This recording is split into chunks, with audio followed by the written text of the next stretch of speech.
Vamos iniciar o módulo 3 deste curso do Guia 16, nessa terceira versão.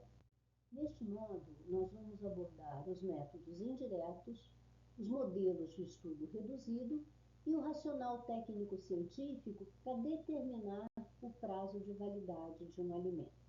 Então, iniciemos pelos métodos indiretos. Como nós já vimos, os métodos indiretos podem ser basicamente dois tipos. Vamos iniciar pelos modelos preditivos. O que são modelos preditivos? Modelos preditivos são aqueles onde se usa a matemática para prever o comportamento dos micro-organismos. Segundo o Dr. Tom Ross, as interações e respostas que o micro-organismo pode dar aos fatores, tanto intrínsecos quanto os extrínsecos, são complexas, mas podem ser previsíveis e descritas e quantificadas, baseadas em modelos matemáticos.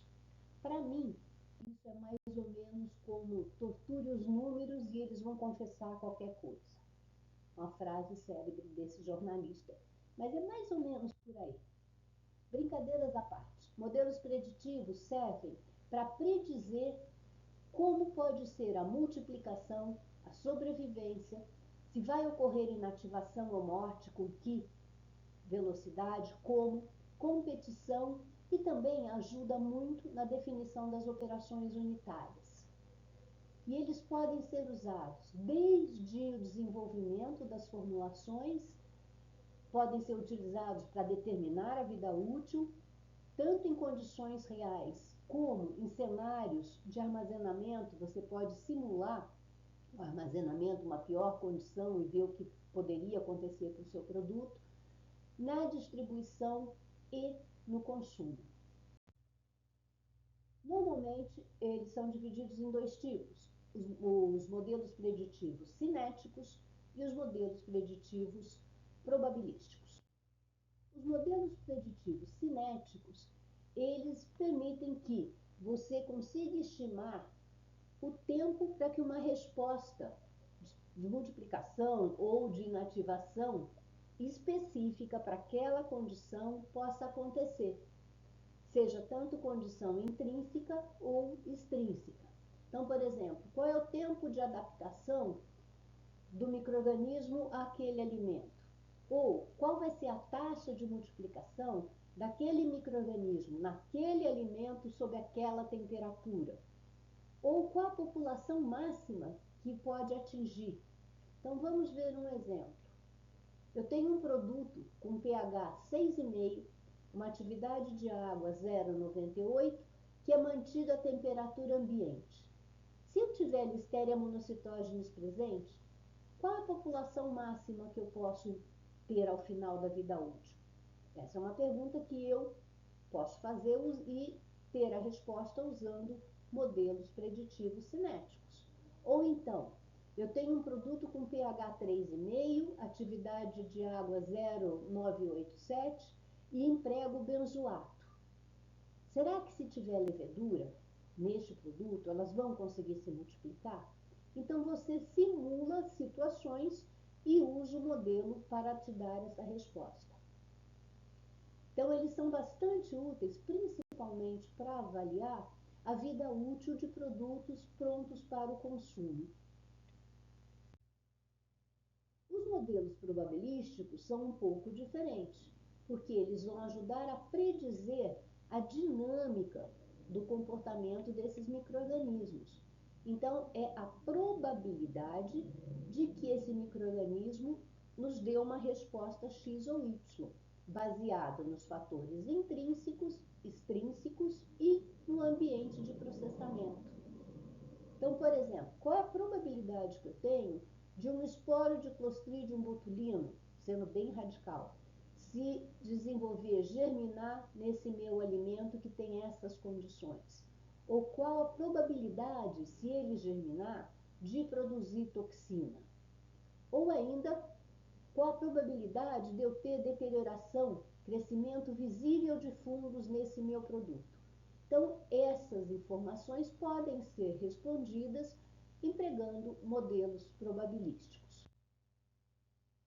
Então, o que é importante saber? Os modelos são super úteis, mas eles têm que ser adequados para a pergunta que você tem. Então, por exemplo, se eu quero saber, eu tenho um alimento já processado que permite a multiplicação de Listeria monocytogenes. Então, se eu quero saber qual é o comportamento que essa Listeria monocytogenes, caso esteja presente, vai ter entre a produção e o comércio. Você quer saber o que vai acontecer naquelas condições. Então, você vai usar um modelo, taxa de crescimento, temperatura, para ver se as oscilações que possam ocorrer, quanto de crescimento vai permitir. Ou então, eu quero saber, no mesmo alimento, o que pode acontecer entre o comércio e o consumo. Então, entre você comercializar aquele produto e o seu consumidor final consumir. Então, você pode usar modelo de taxa de crescimento e temperatura ou modelo de maior crescimento e temperatura. Então, os modelos têm que ser adequados à pergunta que você tem.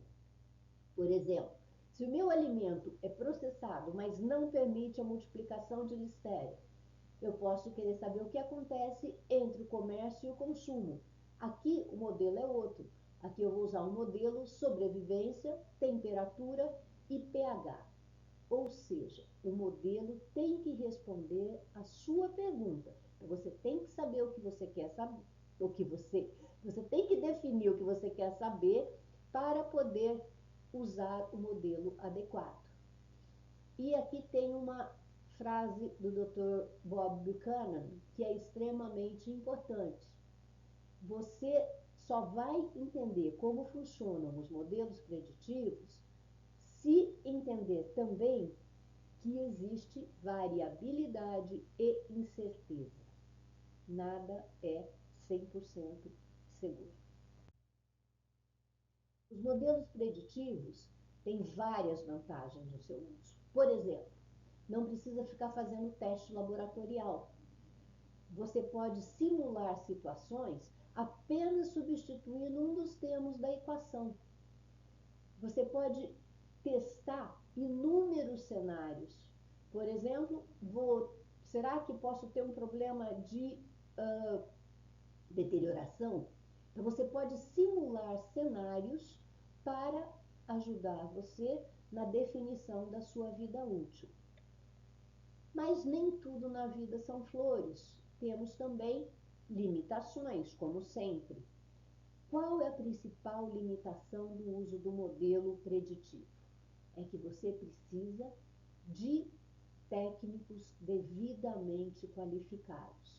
Essas pessoas têm formação específica para isso e elas são capazes de auxiliar no desenho do estudo, na condução, no tratamento dos dados, na interpretação. Além disso, não adianta só ser um ótimo estatístico, um ótimo matemático. Essa pessoa tem que conhecer o produto, o processo e o micro-organismo que você vai estar tentando avaliar. Então, é maravilhoso, só tem esse pequeno senão que é a limitação de ter pessoal qualificado. Então, muitos desses modelos preditivos estão disponíveis gratuitamente para serem utilizados. Tem o modelo preditivo para micro-organismos do USDA, temos o modelo preditivo do Combase, que é uma outra disponível. Há também o modelo do USDA para patógenos. Também há esse outro, Sim Previews. Esse eu acho que é pago, não tenho certeza, mas parece. E esse outro para preditor de estabilidade de vida útil, também do MIT, do Center for Meat Process Validation. Então, são várias opções que existem e aí você tem que buscar aquela que é mais adequada para o seu produto, para o que você quer saber, ok? Então, vamos passar para nós. Vamos agora tratar dos métodos indiretos, mas relacionado com os estudos de estabilidade acelerados. O estudo de estabilidade acelerado tem por objetivo induzir, fazer com que potenciais interações ou reações que possam vir a ocorrer no seu produto sejam obtidas de maneira mais rápida, como entregando condições mais drásticas e, como são condições mais drásticas, esse resultado vai ocorrer no menor intervalo de tempo. Teoricamente, os estudos acelerados podem ser aplicados a qualquer processo deteriorante, físico, químico ou microbiológico. Mas a maioria é realizada nos processos de deterioração de natureza química. Então, qual é o princípio do estudo acelerado? É que as reações químicas vão ter sua velocidade aumentada com o aumento da temperatura. Então, se eu tenho uma reação química que limita a vida útil do meu produto, eu aumentando a temperatura desse produto, eu vou ter essa deterioração ou essa reação química mais rapidamente. De maneira geral, as reações dobram de velocidade a cada 10 graus de aumento de temperatura. Mas isso não é válido para todas as reações. Algumas reações são menores quando se aumenta a temperatura. Outras condições abusivas também podem ser empregadas para esses estudos de estabilidade acelerados. Por exemplo, a presença de luz ou não, aumento da umidade ou diminuição da umidade, são parâmetros que podem ser utilizados também nos estudos de estabilidade acelerados. E, a partir desses dados obtidos nessas condições, se faz a extrapolação para aquela condição normal de armazenamento que você pretende para o seu produto. De acordo com a IADSA, que é a International Alliance of Dietary Food Supplement Associations, os estudos devem ser realizados em 2 ou mais temperaturas elevadas para produtos cuja vida útil é longa. Então, vejam, pelo menos 2 ou mais. E essas temperaturas devem ser acima daquela esperada no local de comercialização. E é fundamental entender de cinética daquela reação que você quer avaliar para poder interpretar os dados dos estudos. Então, o uso de métodos estatísticos para essa avaliação, se eles não forem adequados, os resultados obtidos vão ser totalmente inválidos. Então, é fundamental entender a cinética e usar modelos estatísticos adequados para poder fazer a extrapolação. Os modelos para esses estudos podem ser estatísticos ou cinéticos, mas a maioria deles se baseia na equação de Arrhenius. E o que a equação de Arrhenius diz? Que a velocidade de uma reação aumenta com a temperatura. Então, maior temperatura, eu tenho uma maior taxa de deterioração. Por quê? Uma maior energia cinética das moléculas que estão envolvidas nessa reação. Então, vejamos. Por exemplo, degradação de vitaminas. Degradação de vitaminas segue um modelo de primeira ordem ou de ordem zero. O que significa? Que a taxa de degradação ela é diretamente proporcional à concentração da vitamina. A velocidade dessa degradação duplica de acordo com a concentração. Então, menor concentração de vitamina, eu tenho uma menor taxa de degradação. Então, para vitaminas, sem problema, pode-se usar a equação de Arrhenius, tanto para verificar a validade do produto, como para avaliar a necessidade de sobredosagem.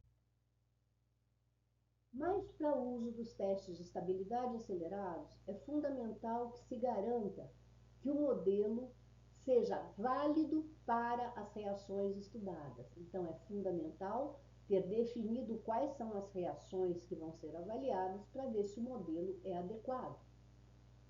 Também que o mecanismo de reação ocorra naquela temperatura do estudo. Não adianta eu aumentar 10 graus para fazer o estudo e a minha reação não ocorrer nessa nova temperatura. O intervalo definido para energia de ativação também é importante. E saber a equivalência entre os efeitos da umidade relativa à temperatura ambiente e da umidade relativa na temperatura elevada. Precisa ter equivalência entre eles, senão não vai, o nosso modelo pode não ser adequado. Uma outra forma é fazer análise de dados baseados em coeficiente Q10. O que é o coeficiente Q10? É a ração entre a taxa de um processo biológico, nesse caso que a gente quer saber é degradação, em duas temperaturas separadas por 10 graus de diferença. Então, Q10 é a razão entre a taxa de degradação do nosso produto na temperatura 1 pela taxa de degradação na temperatura 2, que é a temperatura 1 menos 10 graus. Então, com isso, vai se permitir medir a sensibilidade de uma reação à temperatura. Quanto a reação vai aumentar com o aumento de 10 graus dessa temperatura. Novamente, de acordo com a IADSA, para produtos contendo multiativos e com vida útil de 2 a 3 anos, por exemplo, suplementos vitamínicos e minerais, o ideal é que o estudo empregue 3 temperaturas. A diferença entre essas temperaturas pode ser de 5 ou 10 graus, e esse estudo deve durar pelo menos 24 semanas, 6 meses. Com isso, com esse número de dados, você pode aplicar a equação de Arrhenius com segurança. Então, veja, são 3 temperaturas e 24 semanas. Quais são as limitações dos estudos de estabilidade acelerados? Primeiro, que a taxa de degradação entre os componentes do seu produto podem variar de maneiras diferentes. Então, por exemplo, no multivitamínicos, você pode ter vitaminas que são muito mais sensíveis e podem degradar mais rapidamente do que outras.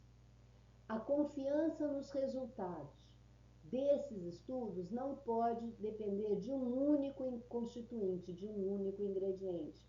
Eu não posso, por exemplo, definir que o meu crítico é a vitamina B e eu só vou testar a vitamina B. Não.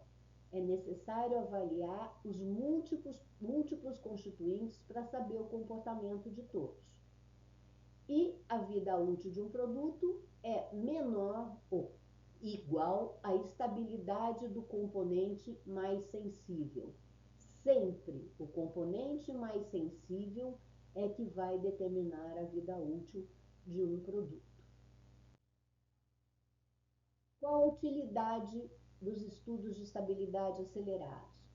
São ótimos principalmente para produtos que têm uma vida útil longa, esperada pelo menos que seja longa. Por exemplo, cereais desidratados, pós para preparo de alimentos, confeitos, suplementos. Esses são só exemplos, existem outras opções.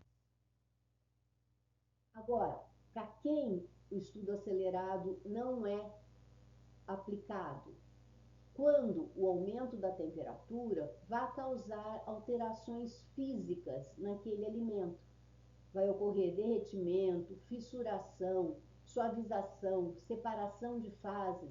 Então, para esses alimentos, o estudo de estabilidade acelerado não é adequado. Também quando a gente tem ingredientes que possam ser sensíveis à temperatura.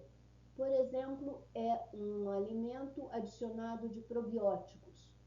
Se eu elevar a temperatura, esses probióticos não vão conseguir, provavelmente, sobreviver ou ter o comportamento esperado.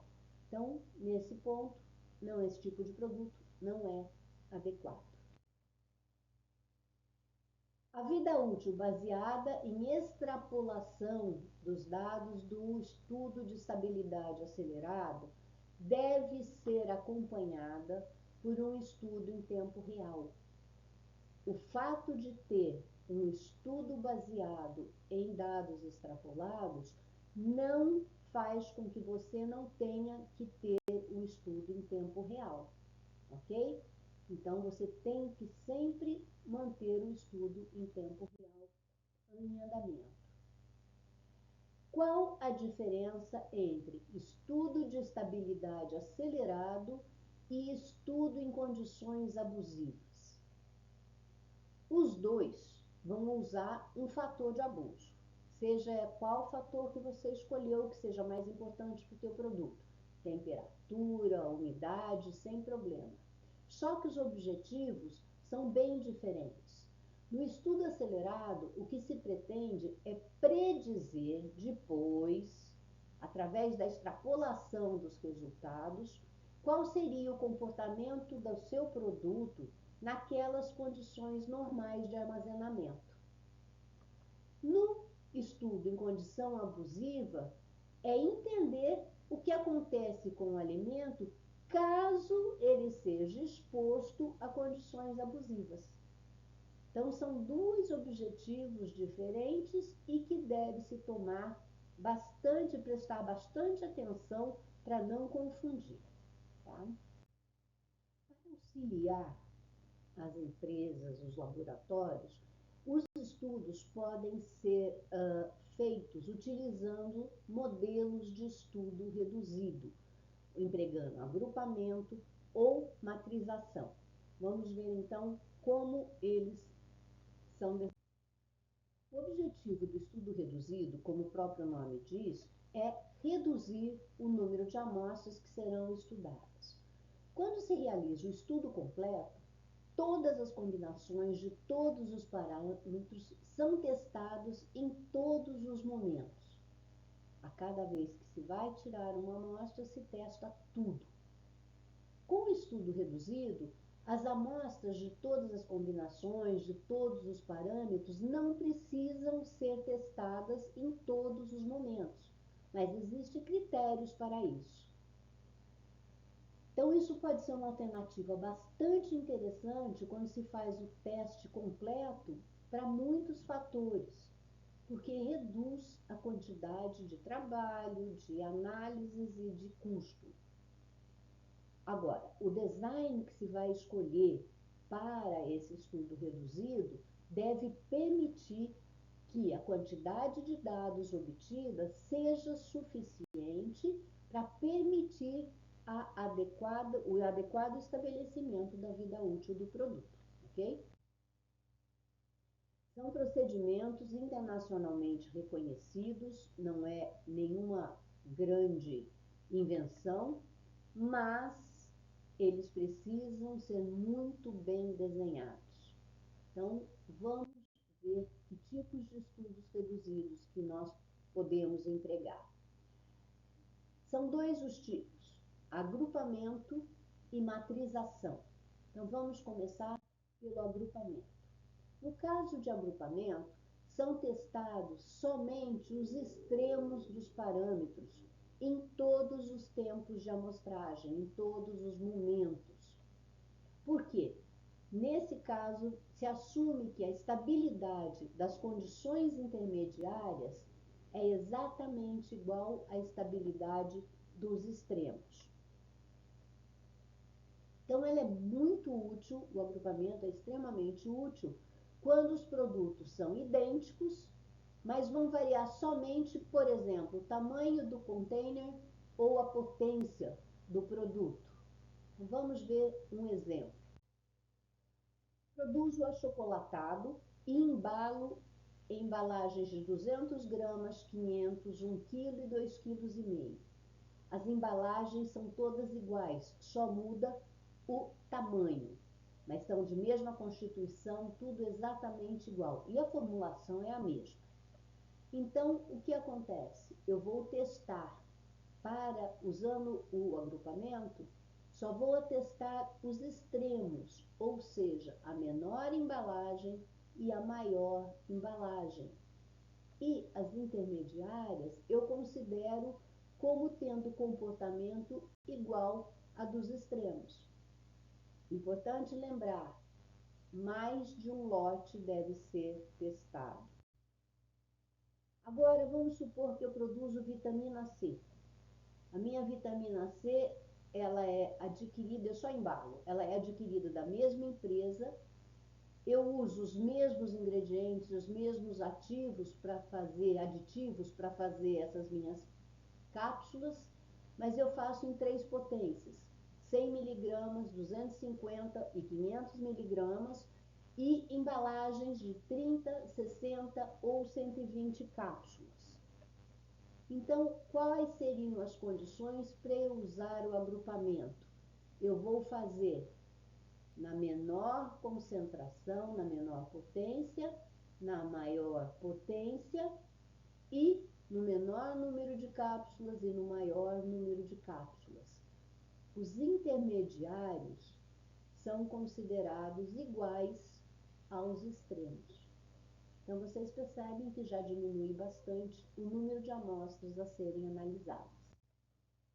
Mas é importante lembrar que, antes de utilizar o agrupamento, é fundamental saber qual o efeito que esse agrupamento pode ter na confiabilidade da estimativa da vida útil. Ok? Quais são as limitações do agrupamento? Quando há variação no material da embalagem, se eu emprego embalagens de constituição diferente, tipos diferentes, eu não vou poder usar o agrupamento.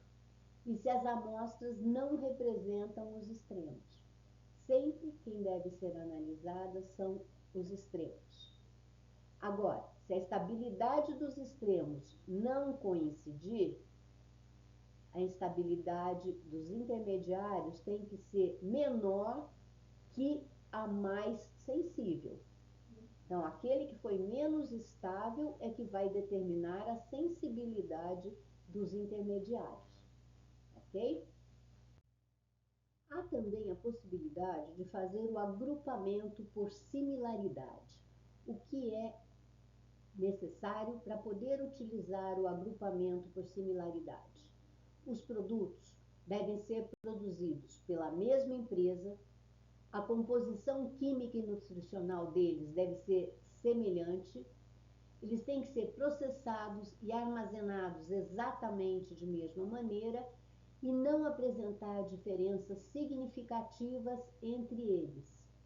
Aí, neste caso, pode ser avaliados em um único estudo, mas só com essas condições. Então, vamos ver um exemplo. Voltando, eu produzo um whey protein e a única diferença na minha formulação é o aroma. Todo o resto é idêntico, não mudo nada. Então, eu só tenho sabor chocolate, sabor coco, sabor morango. Eu posso fazer um agrupamento por similaridade. Eu testo somente um deles e os outros vão ter a vida útil equivalente.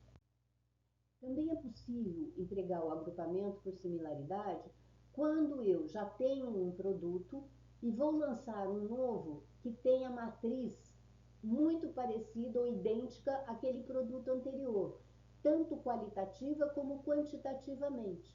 Então, vamos ver um exemplo. Eu produzo salgadinho estrudado de milho no sabor queijo. E tem um estudo de validade para o formato de bastão. Mas eu resolvi inovar e eu resolvi lançar este mesmo produto com outros formatos e outros sabores. Então, em formato quadradinho, de cone, de argola e outros aromas, de requeijão, de cheddar, de parmesão. Então, num caso desse, eu posso me basear nos dados do meu estudo anterior, pois eles são, toda a formulação é igual, só vai mudar pequenas coisas. Critérios para o agrupamento por similaridades, isso são bastante importantes. Pode ser por composição química, pode ser o estado físico ou os nutrientes que serão declarados. E a aplicabilidade do agrupamento por similaridade tem que ser avaliado caso a caso pelo produtor. Por quê? Tem que avaliar a influência de ingredientes, de aditivos, proporções de componentes como essas coisas podem afetar no agrupamento por similaridade. E é fundamental que todo o embasamento para este agrupamento por similaridade seja devidamente documentado e deve ser necessário apresentá-lo para que você tenha o subsídio do porquê você usou a similaridade, o agrupamento por similaridade. Mas atenção, agrupamento por similaridade só é possível com os produtos de uma mesma empresa. Não se pode fazer agrupamento por similaridade baseado em resultados de outras empresas. Não é porque o fulaninho deu 2 anos para o produto dele que o meu é parecido, também tem 2 anos. Não, não. Outro ponto para prestar bastante atenção: o prazo de validade baseado em extrapolação de dados entre formulações similares deve sempre ser confirmado, seja por estudo de estabilidade de longa duração ou por estudo de acompanhamento. Então, você faz a extrapolação, mas você tem novamente que ter um estudo de longa duração ou estudo de acompanhamento para te dar subsídios para assegurar que aquele prazo de validade determinado é realmente adequado. A outra forma de minimizar o número de amostras é a matrização. A matrização ela é ligeiramente diferente porque você vai analisar subconjuntos de combinações possíveis em cada um dos momentos determinados. No momento seguinte, você vai analisar um outro subconjunto das combinações possíveis, ou seja, você varia o tipo de determinação. E qual é o pressuposto da matrização? Que a estabilidade de um subconjunto representa todas as amostras daquele mesmo momento. Então, vamos ver um exemplo de matrização. Eu produzo vitamina C em 2 potências, 100 mg e 250 mg. Então, eu vou analisar todas as amostras em todos os momentos? Não. Eu vou analisar todas no início e todas ao final. Durante o período, eu tenho tempo 0 e tempo 36 meses. No meio tempo, nós não analisamos todas. Vocês vejam, aqui nesse caso, o exemplo analisou todas também com 1 ano. Isso pode ser feito ou não, é uma boa prática. Mas, obrigatoriamente, tempo inicial e tempo final devem ter todas as amostras analisadas. Intermediários, você vai pegando amostras representativas dos diferentes lotes e das diferentes potências.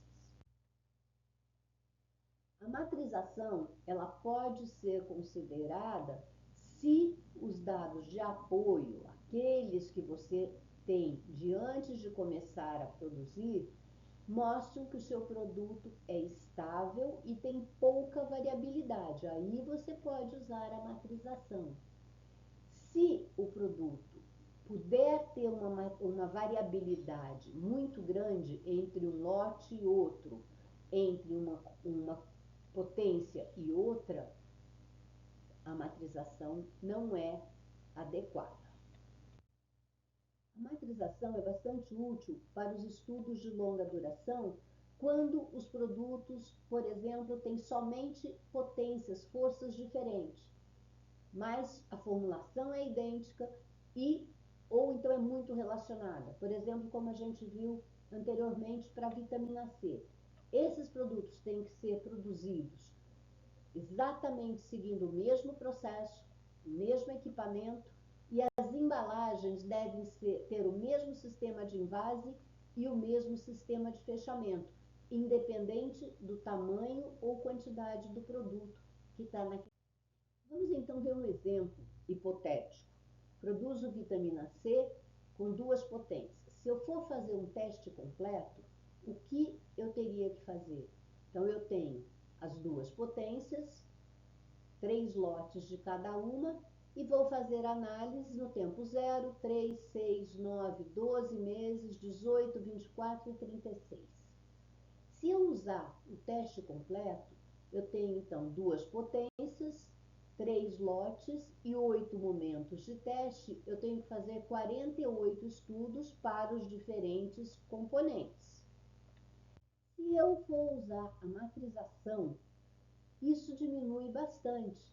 O estudo completo seriam necessários 48 estudos. Com matrização, eu faço somente 33. Isso me leva a uma redução de 31% dos estudos, que significa redução de custo e redução em espaço em câmara. Então, ajuda muito e é bastante útil. Os estudos reduzidos são muito úteis, mas eles também têm limitações. Por exemplo, eu obtive resultados insatisfatórios ou o meu produto mostrou ter baixa estabilidade para uma ou mais das condições, num determinado momento de análise.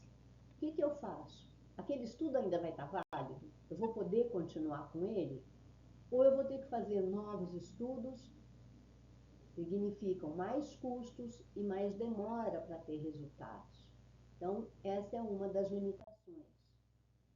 Como pode ser feito para minimizar esses riscos? Primeiro, armazenar o número de amostra igual o que seria do estudo completo. Guarda-se todas nas mesmas condições.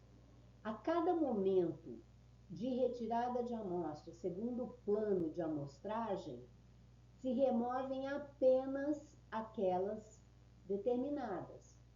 As que não foram testadas são retiradas e armazenadas a 0 grau. Caso seja necessário retomar para reavaliar alguma coisa, você tem a amostra já pronta, para não ter que começar o estudo novamente. Então, já vimos que podemos usar matrização, o agrupamento por similaridade, tudo isso é possível. Mas atenção, todo o racional que foi usado para definir se vai usar agrupamento ou matrização tem que estar devidamente documentado e deve ser apresentado se necessário, ok? Então vamos agora para o próximo item do nosso, que é o racional técnico-científico para a determinação do prazo de validade dos alimentos. Então, para fazer para avaliar, para ter esse racional técnico-científico, o fabricante deve considerar se o produto, para o produto dele, as razões nutricionais são as mais importantes, se as razões de segurança ou se razões de deterioração, ou se todas elas são importantes para o produto, para assim poder determinar a validade do alimento. Então, razões nutricionais, elas são fundamentais para que tipos de produto? Para aqueles alimentos que são enriquecidos ou fortificados, suplementos, aqueles alimentos com alegações nutricionais, alegações de propriedades funcionais ou de saúde e alimentos para fins especiais. Nesse caso, as características nutricionais e a composição do produto devem estar presentes até o final do prazo de validade. Então, para esses alimentos, as razões nutricionais são as... Quando as razões nutricionais são importantes, o que deve ser feito?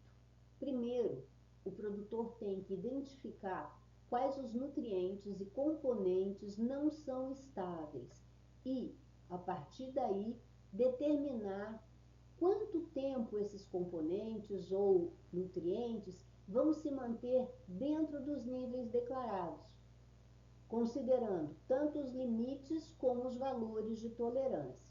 Fundamental.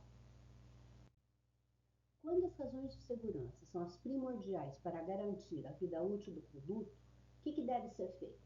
Primeiramente, avaliar se naquele alimento, caso o patógeno esteja presente, se esse patógeno vai conseguir se multiplicar, vai conseguir sobreviver ou se vai ter capacidade de produzir substâncias tóxicas, caso seja, por exemplo, um produtor de toxina.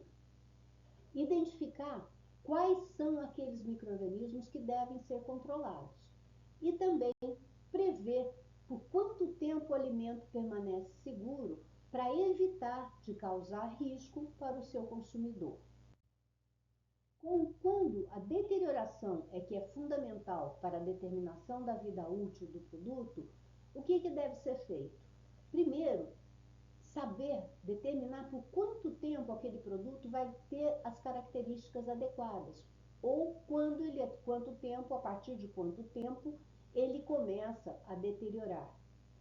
Essa deterioração, qual tipo é a predominante? O problema é a aparência do produto que se altera, ou é o aroma, o cheiro que se torna desagradável, ou é o sabor que altera, ou textura, ou são vários deles simultâneos. Então, isso tem que ser determinado e avaliado. Agora, todo esse racional técnico-científico que foi empregado para a determinação do prazo de validade, ele deve estar devidamente documentado, para que você possa justificar aquele estabelecimento do prazo de validade. Que tipo de registro você deve ter para justificar esse prazo de validade? São avaliações técnicas, são estudos de estabilidade, são laudos laboratoriais. Então, tudo isso deve estar devidamente documentado, registrado, para poder servir de base, para poder comprovar o que você usou e por que você usou. Ok? Então, vamos agora para o nosso último item deste módulo, que é a configuração dos estudos. Para a configuração de estudos, não existe mágica e nem existe um programa que sirva para todo mundo. Os estudos têm que ser definidos caso a caso. Por quê? Vão depender dos parâmetros críticos para aquele produto, os níveis iniciais desse parâmetro crítico, que desde imediatamente após produção até a liberação para comercialização. Qual é o comportamento do produto entre produção e consumo? Então, para isso, é fundamental conhecer o produto, o processo e o mercado. Vocês vejam que não é a primeira vez que eu repito isso, que é fundamental conhecer o seu produto e o seu processo, porque só com isso você pode ter confiança nos resultados dos seus estudos. Então, vamos ver como é feita a configuração do estudo. Nós já vimos primeiro que há necessidade de identificar quais são as alterações, os tipos de degradação ou a perda de qualidade que são fundamentais para o seu produto. Depois, definir, dentre esses, quais são os mais importantes, quais são os mais sensíveis. E então, verificar que mudanças dessas que você já identificou é que vão ocorrer primeiro. A partir daí, você vai definir a duração do estudo. Definida a duração do estudo, vai ser feito o quê? A elaboração do protocolo desse estudo. Feita a elaboração do protocolo, você vai analisar os resultados e registrar os achados e determinar, então, a vida útil do seu produto. Então, vamos voltar um pouquinho e vamos ver que mudanças ocorrerão primeiro.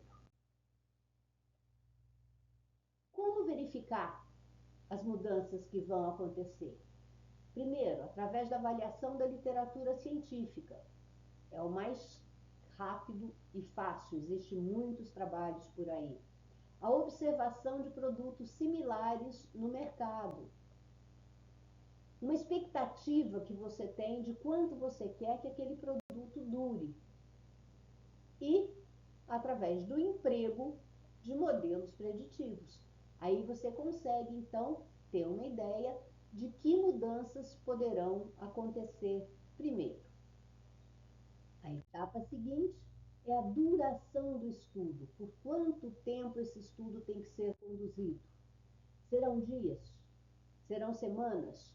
Serão meses? Você tem que saber baseado nas perguntas que você tem. E essa definição, vai depender do produto e das condições de conservação. Então, é fundamental que você conheça o produto, condição de conservação, para poder fazer a configuração do estudo. Em seguida, fazer a elaboração do protocolo do estudo. O que é que tem que ser definido quando se faz a elaboração desse protocolo? Primeiro, definir que métodos vão ser usados para esses estudos.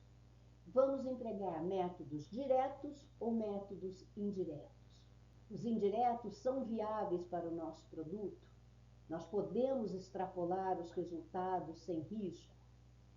As condições que essas amostras vão estar armazenadas também têm que ser previamente definida quando se elabora o protocolo de estudo. E elas devem refletir condições reais de armazenamento e de distribuição. E devem ser equivalentes em todos os testes, ok? Então, aquele produto tem que ser mantido durante todo o tempo em todos os testes realizados. Condições adicionais de armazenamento podem ser necessárias. Vocês se lembram que lá no módulo 1, nós falamos do problema da temperatura, como varia a temperatura de refrigeradores, que podem estar muito acima de 5 graus ou até abaixo de 5 graus. Então, pode ser que seja importante que condições adicionais sejam avaliadas. Se essas condições afetarem o mercado para o qual você pretende vender o seu produto e também devido à ação de consumidores. Então, isso tem que ser previsto na configuração do estudo. As condições definidas como otimizadas, aquela que vem no rótulo, ela é muito legal, mas também há necessidade de sermos realistas. Porque eu posso ter um produto que fica exposto a períodos curtos e repetidos de temperatura elevada. Um exemplo, produtos que vão ser comercializados em feiras livres. Eles vão estar expostos por períodos curtos a temperaturas que não são as adequadas. Então, isso pode acontecer. Ou também produto com umidade variável. É sempre interessante testar o pior cenário, porque eu posso ter a transferência de produto entre zonas climáticas diferentes. Eu posso ter problema de falha de refrigeração. Eu posso ter efeito da luz num produto que seja sensível à luz. Ou movimento e vibração podem causar separação de fases. Então, tudo isso tem que estar muito bem definido. Se nós vamos fazer um estudo somente na condição otimizada, que é a perfeita, ou se vão ser nas realistas, que é o que o mundo de verdade exige, ou se será no pior cenário. Para a elaboração ainda do protocolo de estudo, é fundamental já estar definido quais são os testes que serão realizados, com que frequência esses testes serão realizados e quais as observações que se vai fazer. Então, para produtos de longa durabilidade, pode-se fazer uma frequência menor de análise nos primeiros tempos. Se eu tenho um produto de 36 meses, eu não preciso fazer mês 1, mês 2, mês 3. Eu posso espaçar nesse início e torno mais frequentes as análises quando estou mais próximo do fim dessa vida esperada. Também é fundamental já ter pré-definido quais são as especificações, o que eu aceito, o que é o limite adequado para o meu produto. Isso tem que estar muito bem definido. Limites e critérios de aceitação, sejam eles descritivos ou numéricos. E, mais uma vez, há necessidade de registrar qual foi o racional empregado para definir todas essas coisas. Então, o racional tem que estar devidamente registrado, documentado. Resultados. Acabei meu estudo, estou com os resultados prontos. Como que eu vou olhar esses resultados? As formas são as mais diversas. Você pode empregar gráficos, dependendo do tipo de estudo, imagens para mostrar que houve deterioração, não houve, descrições detalhadas, mas desde que isso possa garantir a confiabilidade no seu estudo. Ok? Importante. O número de amostras analisadas a cada momento tem que ser suficiente para os testes e para as observações. Boa prática é separar um número maior de amostras, porque, caso eu tenha um problema, nós temos amostra reserva para reteste, se for necessário. Como nós estamos falando de produtos que têm uma composição, a uniformidade dentro do lote a melhor possível, tanto intralote como interlotes, você pode fazer o reteste caso seja necessário. É importante também que as amostras sejam selecionadas de maneira aleatória, de lotes de produto que sejam representativos do que se pretende comercializar. Inclusive na embalagem exatamente igual àquela que se pretende comercializar.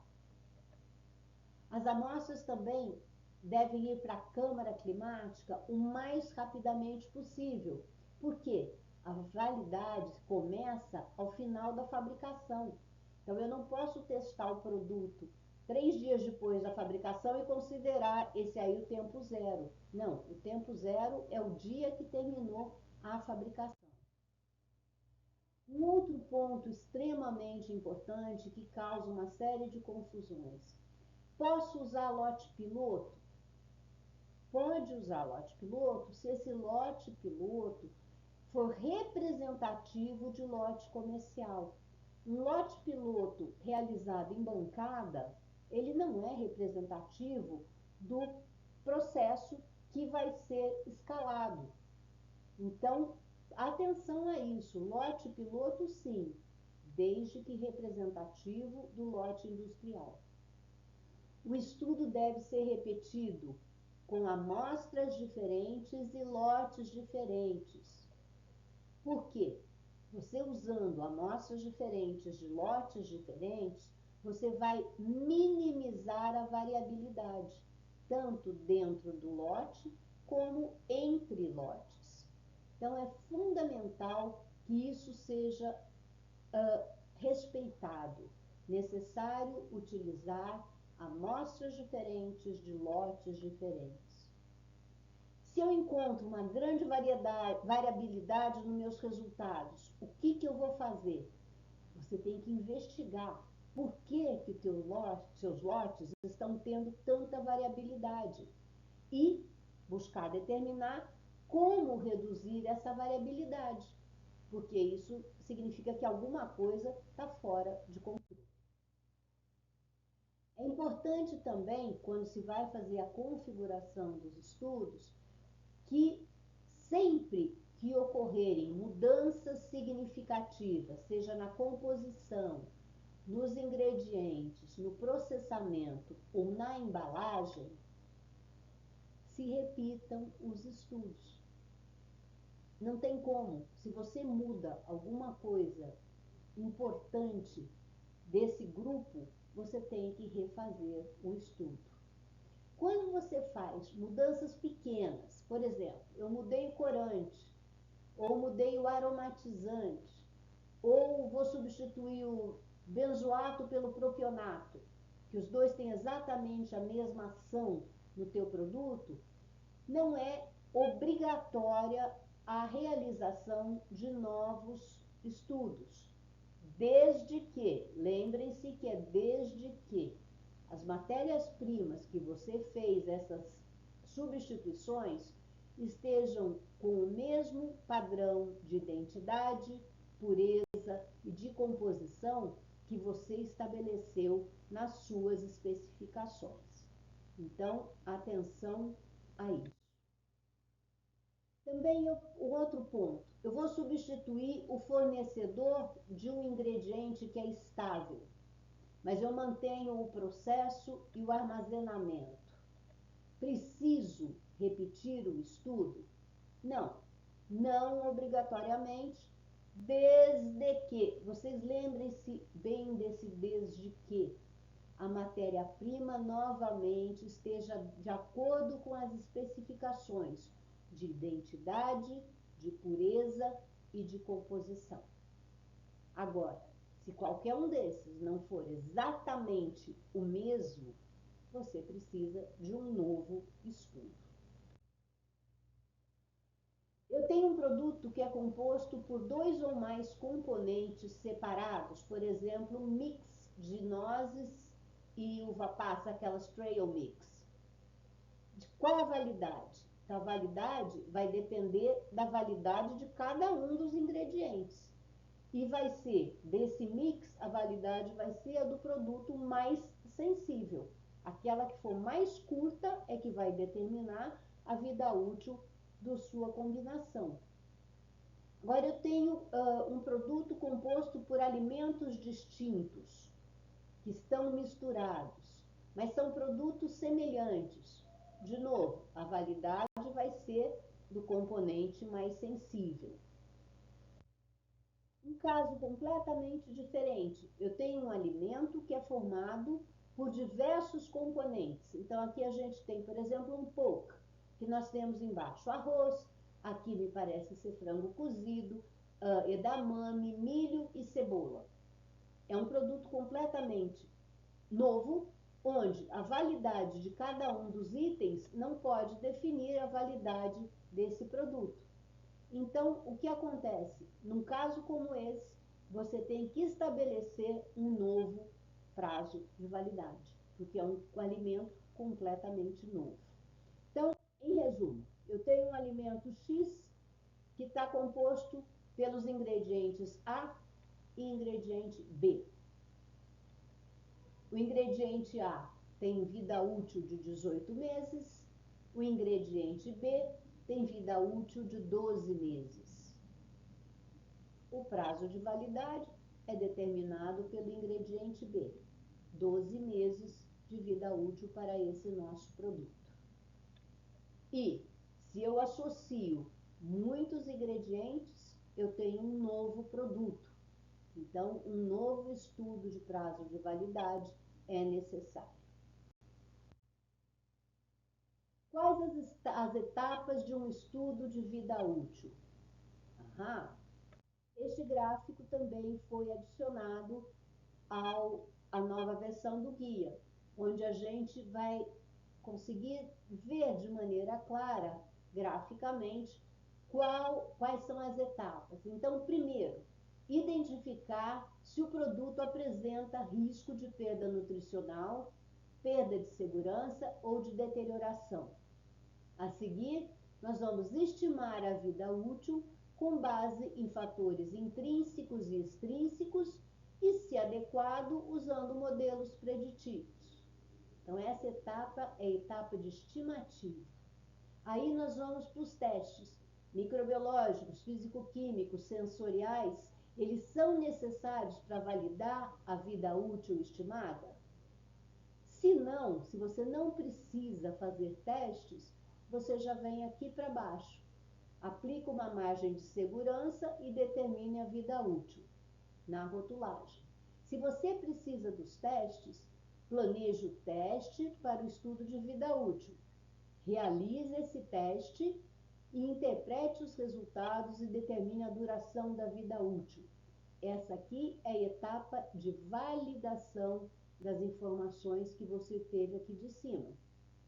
Daí você vai seguir como o que não precisou. Aplicar a margem de segurança e determinar a vida útil para constar da rotulagem. Monitorar e verificar a duração da vida útil e documentar, registrar e arquivar as informações. Então, aqui é a etapa de verificação se aquela vida útil determinada está realmente adequada e condizente. E assim terminamos mais um módulo. Até a próxima!